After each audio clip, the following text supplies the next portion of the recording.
Au printemps 1942, les premiers groupes de prisonniers de guerre allemands commencèrent à arriver sur le sol américain.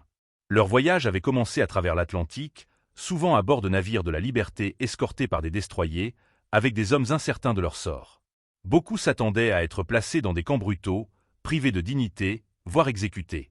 Au contraire, ce qui les attendait en Amérique les a stupéfiés dès le premier instant. Ils n'ont pas été accueillis par des gardes hurlants ou des gangs de barbelés, mais par des stations de traitement ordonnées, des installations propres et des procédures conformes aux accords internationaux. Pour des hommes qui avaient enduré la destruction des villes européennes et les tranchées froides et boueuses des fronts est et ouest, la simple stabilité des États-Unis était presque incompréhensible. Les États-Unis avaient accepté d'héberger plus de 400 000 prisonniers allemands pendant la guerre, les répartissant dans plus de 500 camps du Texas au Minnesota. À leur arrivée, les hommes ont pris leurs empreintes digitales, ont été enregistrés et ont reçu des numéros d'identification.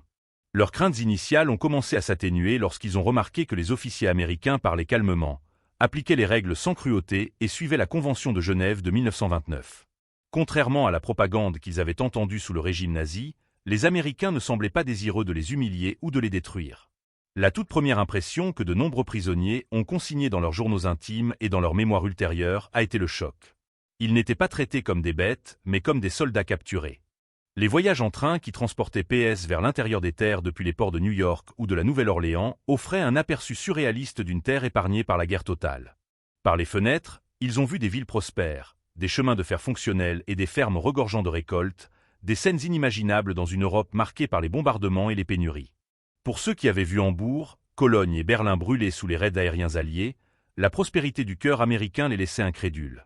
La vue des voitures circulant librement, des enfants jouant près des voies ferrées et des usines fonctionnant à pleine capacité leur fit comprendre qu'ils se trouvaient désormais dans un monde que la guerre n'avait pas détruit. Dans les stations de réception, l'efficacité organisationnelle a été une autre surprise. Les uniformes ont été confisqués, mais en échange, les prisonniers ont reçu des vêtements de travail, une literie propre et un accès à des douches. Pour beaucoup, c'était la première fois qu'ils avaient de l'eau chaude depuis des mois.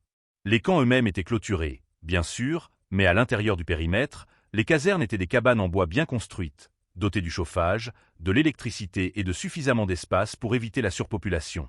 Les prisonniers découvrirent vite qu'ils étaient regroupés par grade et souvent hébergés avec des hommes aux côtés desquels ils avaient combattu, ce qui leur donnait un sentiment de familiarité dans un pays étranger.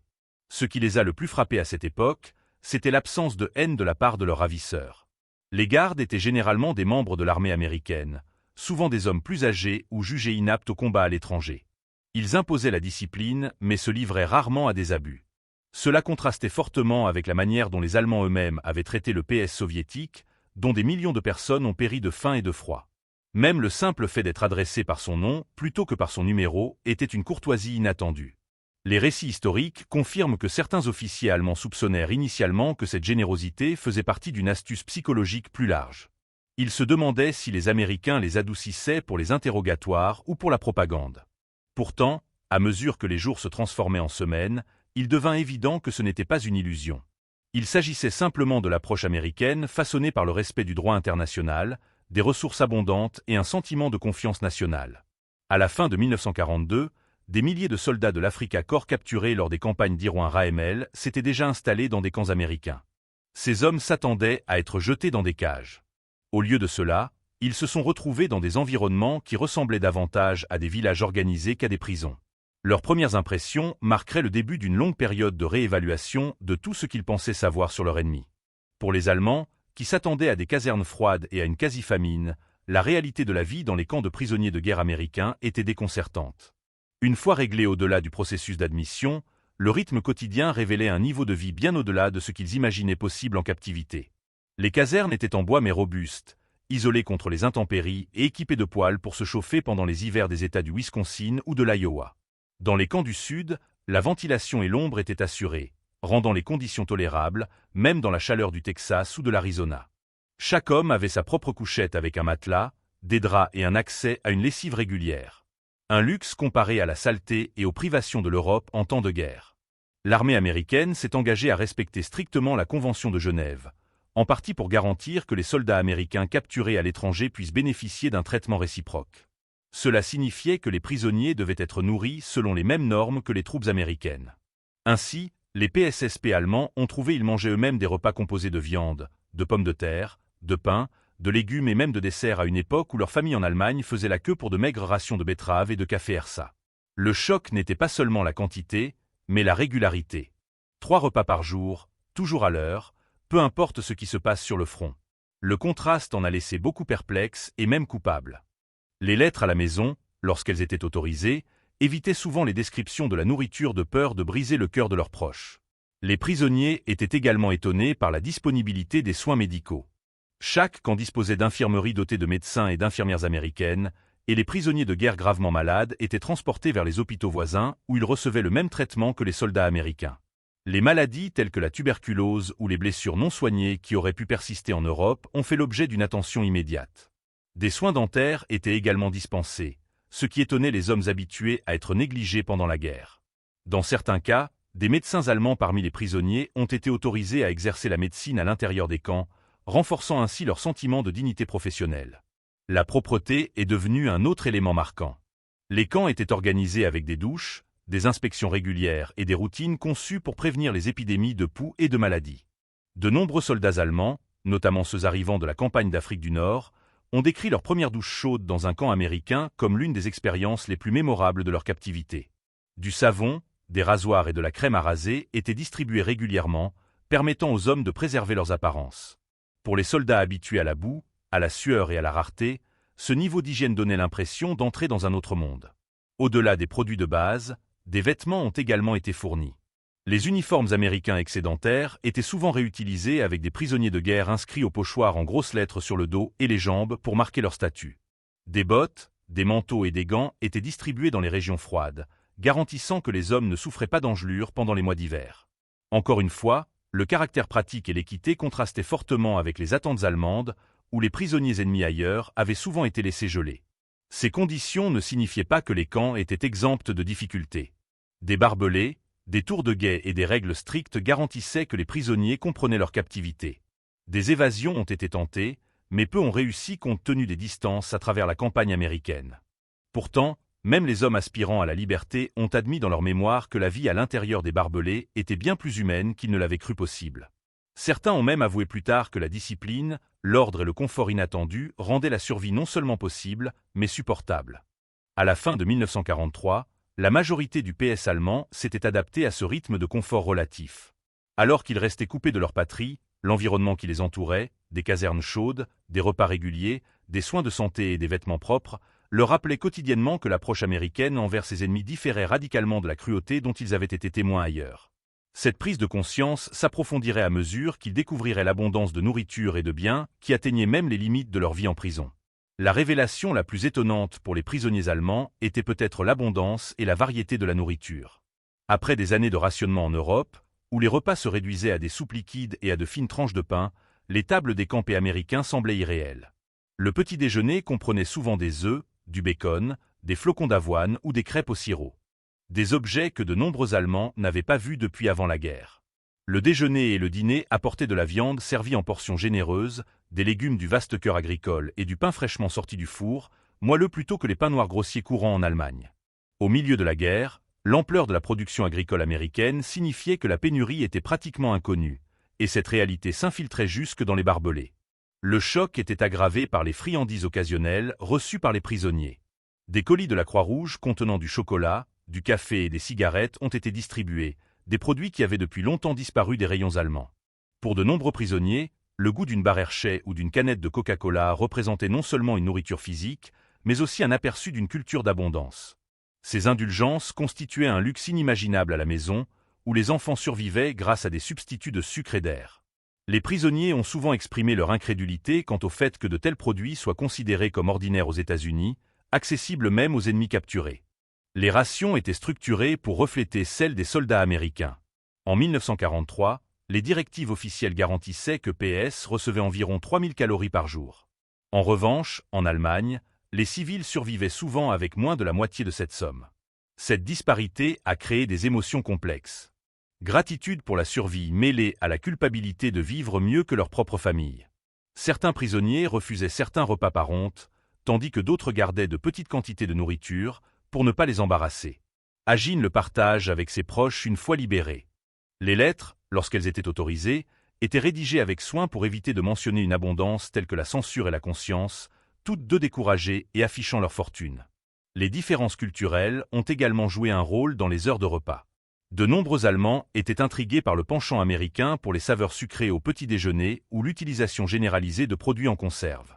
Pourtant, ces mêmes aliments leur ont fait découvrir un monde culinaire dépassant leur imagination. Les cocktails de fruits en conserve, le beurre de cacahuète et le lait concentré sont devenus des curiosités dont les hommes se souviendront plus tard avec vivacité. Certains ont même expérimenté des menus d'échange culturels, proposant à l'occasion des repas à l'allemande, même si ces tentatives amusaient souvent les prisonniers plus qu'elles ne les satisfaisaient. Les cigarettes sont devenues une autre forme de subsistance, agissant presque comme une monnaie d'échange dans les camps. Les marques américaines Lucky Strike et Camel circulaient largement, non seulement commercées entre prisonniers, mais aussi parfois utilisées pour s'attirer les faveurs des gardes. Pour les hommes qui avaient grandi dans un pays en pénurie, la possibilité d'allumer une cigarette quand bon leur semblait était un autre rappel du fossé entre leur patrie et le pays de leurs ravisseurs. Le symbolisme de la nourriture allait plus loin que la nourriture. Il représentait la puissance et la stabilité des États-Unis. Alors que l'Allemagne avait eu recours aux produits d'Ersa, les entrepôts américains débordants garantissaient que même leurs ennemis mangeaient bien. Ce fait n'a pas échappé au PS. Certains ont admis plus tard que la simple générosité de la table américaine avait fait plus pour ébranler leur foi dans la propagande nazie que les conférences ou les brochures. Voir l'ennemi vivre dans l'abondance alors que leur famille se débattait a forcé beaucoup de gens à reconsidérer l'image de l'Amérique comme une société décadente et en décomposition.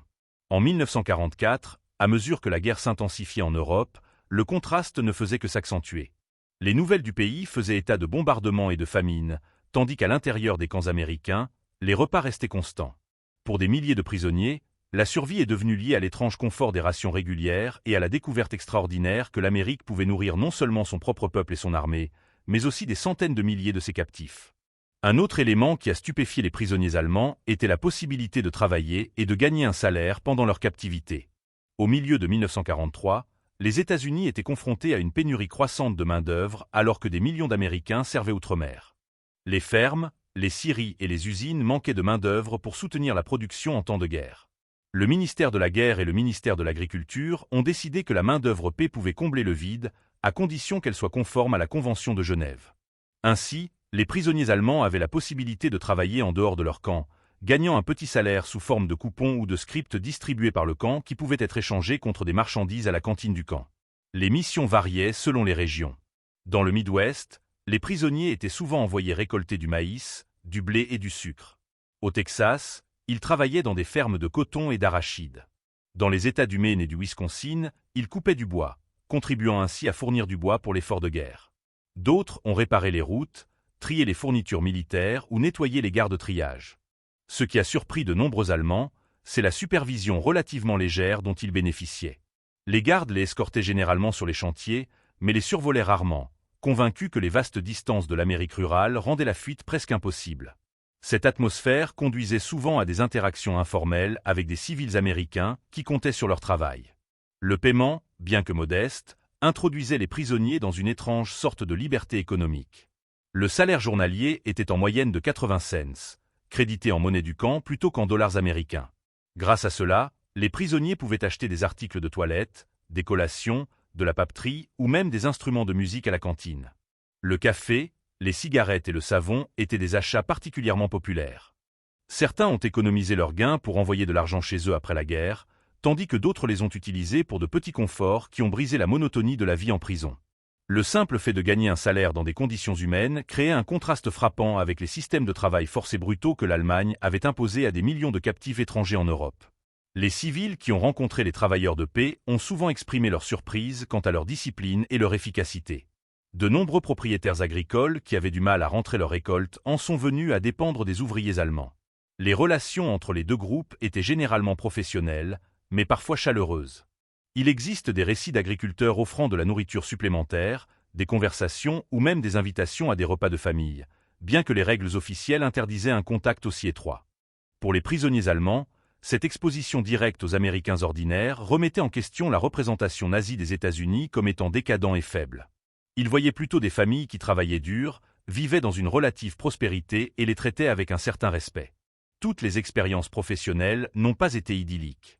Certains imposaient des tâches plus difficiles et il y avait des tensions occasionnelles avec les communautés locales. en particulier lorsque les civils étaient mécontents de la vue des soldats ennemis, semblant profiter de la vie pendant que leurs propres proches combattaient. Outre-mer. Pourtant, dans l'ensemble, le système a fonctionné sans problème. En 1944, PS consacrait des millions d'heures de travail à l'économie américaine, récoltant des récoltes qui autrement auraient pu pourrir dans les champs. L'impact de ce programme de travail est allé au-delà de l'économie. Pour les prisonniers, cela apportait une structure, de l'exercice et un sentiment d'utilité, contribuant ainsi à alléger le fardeau psychologique de la captivité. Certains ont même eu l'opportunité de maîtriser de nouveaux métiers ou d'améliorer leur anglais en interagissant avec des civils et des gardes. Des mémoires ultérieures suggèrent que ces expériences professionnelles ont profondément façonné leurs impressions sur l'Amérique, leur montrant une société à la fois prospère et pragmatique. Au moment où le rapatriement a commencé en 1945, de nombreux PSSP allemands considéraient leur travail non pas comme une exploitation, mais comme une chance de survivre dans la dignité. L'idée qu'une nation ennemie leur permettrait de gagner de l'argent, de conserver le respect d'eux-mêmes et de contribuer de manière productive rappelait encore une fois à quel point le traitement américain s'éloignait des dures réalités qu'ils avaient autrefois imaginées. Alors que les semaines se transformaient en mois, les PSSP allemands ont découvert que la captivité en Amérique impliquait bien plus que de la nourriture et du travail. Les camps à travers le pays offraient des opportunités culturelles et récréatives qui en ont laissé beaucoup stupéfaits. Au lieu d'une monotonie sans fin, il y avait des bibliothèques remplies de livres anglais et allemands, des journaux disponibles à la lecture et même des possibilités d'assister à des conférences.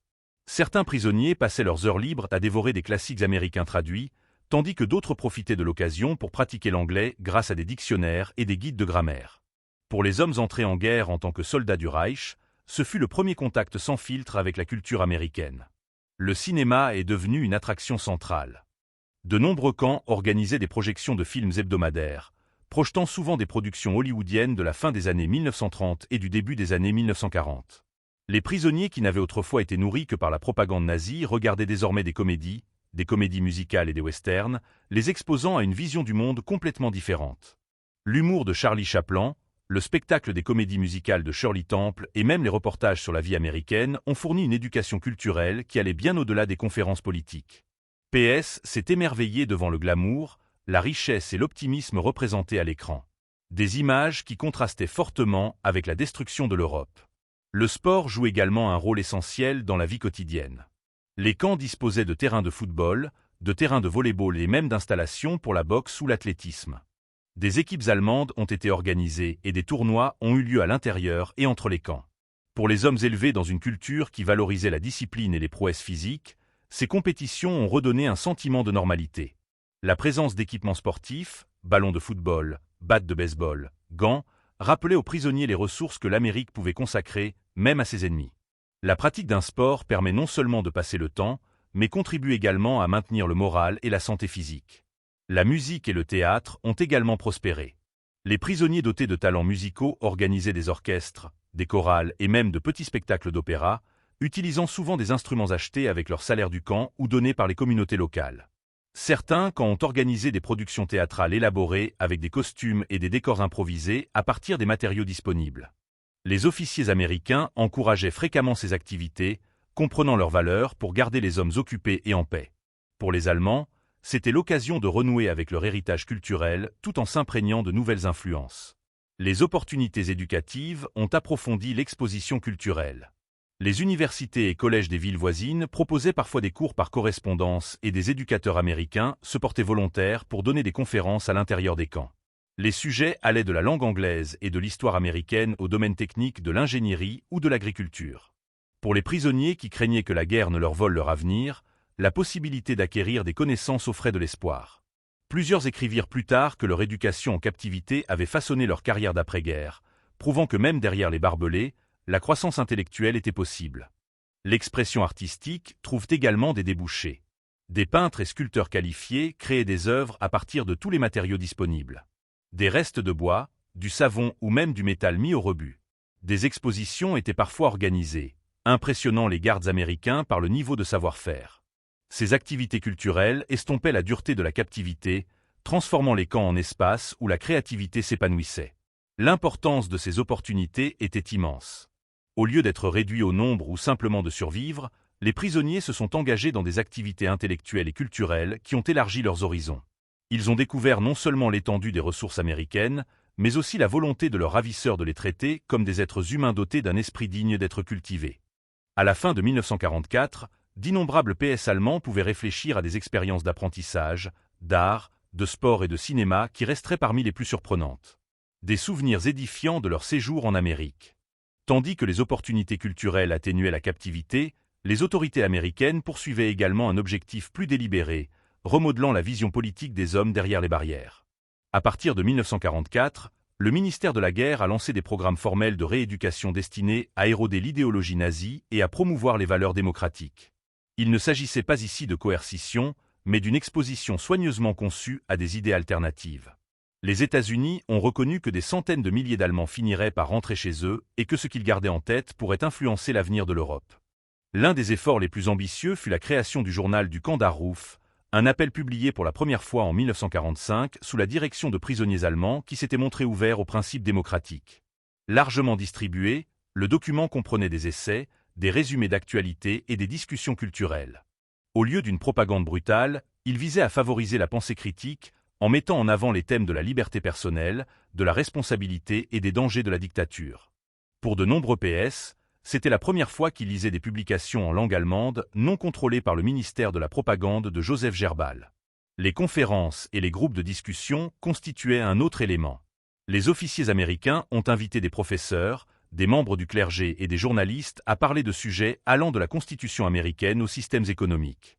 Des prisonniers sélectionnés, souvent des hommes plus jeunes considérés comme moins endurcis par l'idéologie, ont participé à des programmes de déjudiciarisation intellectuelle où ils débattaient de la démocratie, écoutaient des lectures de la littérature américaine et comparaient les systèmes gouvernementaux. Ces programmes étaient soigneusement surveillés mais non obligatoires, s'appuyant sur la curiosité et la participation volontaire pour étendre leur influence. Les bibliothèques étaient remplies d'ouvrages traduits ayant un poids idéologique. Des livres, les Federalist Papers, des biographies de George Washington et d'Abraham Lincoln et des textes sur la Révolution française ont été introduits dans les camps. Alors que certains détenus les considéraient comme non pertinents, d'autres se sont retrouvés entraînés dans des comparaisons entre les institutions démocratiques et le monde autoritaire qu'ils avaient laissé derrière eux. Pour une génération élevée sous l'endoctrinement de la jeunesse hitlérienne, une telle exposition a semé le doute sur le caractère inévitable de la dictature. Bien sûr, la résistance existait. Les nazis inconditionnels au sein des camps organisent leurs propres hiérarchies internes, faisant pression sur leurs codétenus pour qu'ils rejettent les documents américains et adhèrent à des codes de loyauté stricts. Dans certains camps, des tribunaux clandestins punissent même ceux qui trahissent le Reich. L'armée américaine a réagi en séparant les nazis les plus engagés dans des complexes désignés, les isolant ainsi de la population en général. Cela a permis aux initiatives de rééducation d'atteindre la majorité sans intimidation constante de la part des radicaux. Il est intéressant de noter que la musique et le théâtre ont également été exploités à des fins idéologiques. Les représentations comprenaient parfois des pièces interdites sous le régime nazi, comme des œuvres d'auteurs juifs ou politiquement dissidents. Les orchestres interprétaient des pièces de compositeurs dont les œuvres avaient été supprimées en Allemagne.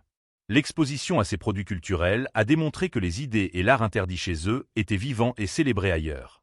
En 1945, des enquêtes menées par des responsables américains suggéraient que même si tous les prisonniers n'adoptaient pas la démocratie, beaucoup avaient commencé à remettre en question les doctrines nazies. Certains ont ouvertement exprimé leur admiration pour les libertés américaines, tandis que d'autres ont simplement admis leur confusion, mais ne se sont plus accrochés aux certitudes rigides de leur jeunesse. Les effets à long terme sont devenus évidents après le rapatriement, lorsque les vétérans de ces programmes ont participé à la vie intellectuelle d'après-guerre en Allemagne de l'Ouest. La campagne de rééducation avait une ampleur sans précédent, représentant non seulement une nécessité en temps de guerre, mais aussi une première expérience de remodelage des sociétés vaincues. Pour les Allemands à l'intérieur des camps, cela semblait parfois subtil, parfois intrusif, mais toujours inattendu. Ils s'étaient préparés aux barbelés et aux rations, et non au débat sur la liberté et les responsabilités de la citoyenneté. Rétrospectivement, cet engagement idéologique était aussi surprenant que le confort matériel et peut-être même plus transformateur pour ceux qui étaient prêts à écouter. Au-delà des murs des camps, une autre dimension de la captivité s'est révélée au fil des rencontres avec des Américains ordinaires. Lorsque les PSSP allemands étaient envoyés travailler dans des fermes ou dans la foresterie, ils se retrouvaient face à face avec des civils qui avaient perdu des maris, des frères ou des fils au profit de l'armée même que ces hommes avaient servi. Malgré le poids émotionnel de telles pertes, de nombreux Américains traitaient les prisonniers avec un mélange de curiosité et de courtoisie. Les agriculteurs des États du Nebraska, du Kansas et de Géorgie, en sont souvent venus à considérer les Allemands comme simplement un autre groupe de travailleurs aidant à maintenir la productivité de leurs terres. Il existe des témoignages d'agriculteurs proposant des produits frais, du lait ou même un repas occasionnel fait maison à paix, des gestes qui ont laissé des impressions durables. Pour les prisonniers, ces interactions étaient profondément désorienting. Élevés sous des années de propagande nazie qui décrivait les Américains comme décadents, brutaux ou racialement corrompus, ils se sont plutôt retrouvés à parler à des femmes de ferme qui leur offraient de la limonade lors des après-midi chauds ou à des enfants qui leur faisaient signe au passage des équipes de travail.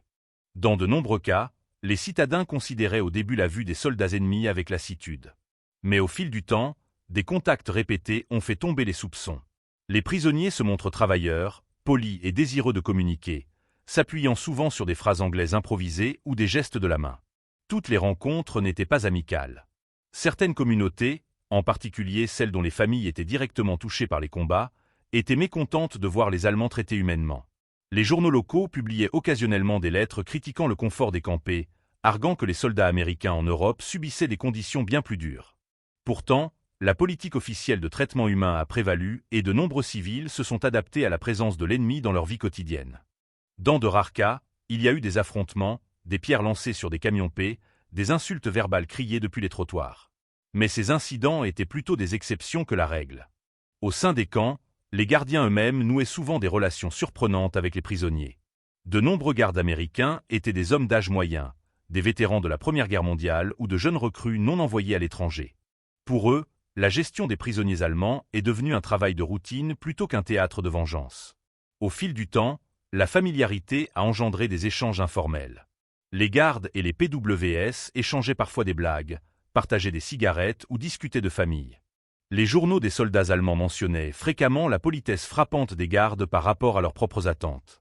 L'un des traits les plus remarquables de ces rencontres a été la reconnaissance progressive d'une humanité partagée. Les soldats allemands ont découvert que les Américains qu'ils rencontraient, qu'ils soient gardes, agriculteurs ou citadins, vivaient dans des communautés qui semblaient prospères et ordonnées, sans les pénuries et la peur qui sévissaient en Europe en temps de guerre. Pour beaucoup, cela contredisait tout ce qu'on leur avait appris sur la prétendue faiblesse des sociétés démocratiques.